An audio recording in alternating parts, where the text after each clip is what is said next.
En este video te enseñaré cómo preparar mi licuado favorito, lleno de mucha espinaca, bueno para tu sistema inmunológico, anticáncer y hasta bajar de peso.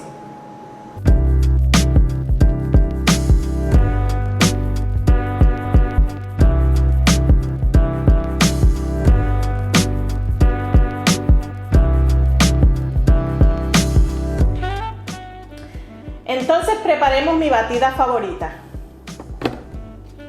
Para este estilo de batidora quiero que coloques los ingredientes en esta orden. Me lo vas a agradecer más adelante. La leche de almendra,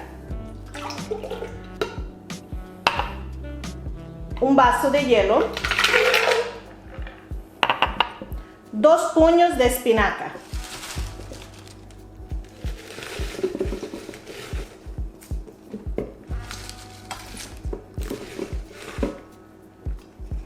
asegúrate de cogerlo completito.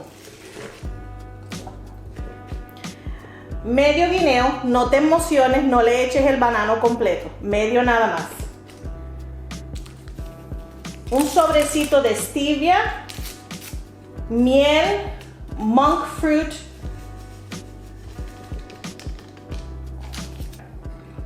la canela,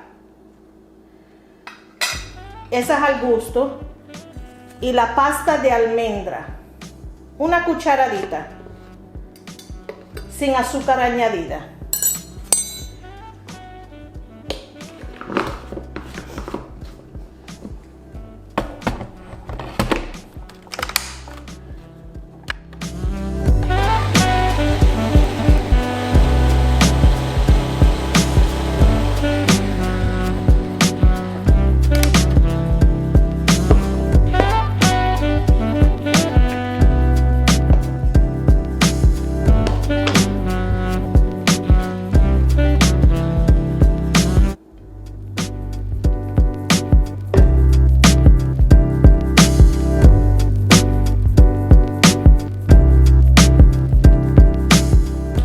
La canela y la pasta de almendra le da un sabor como dulce. Créeme que tu cuerpo te lo agradecerá.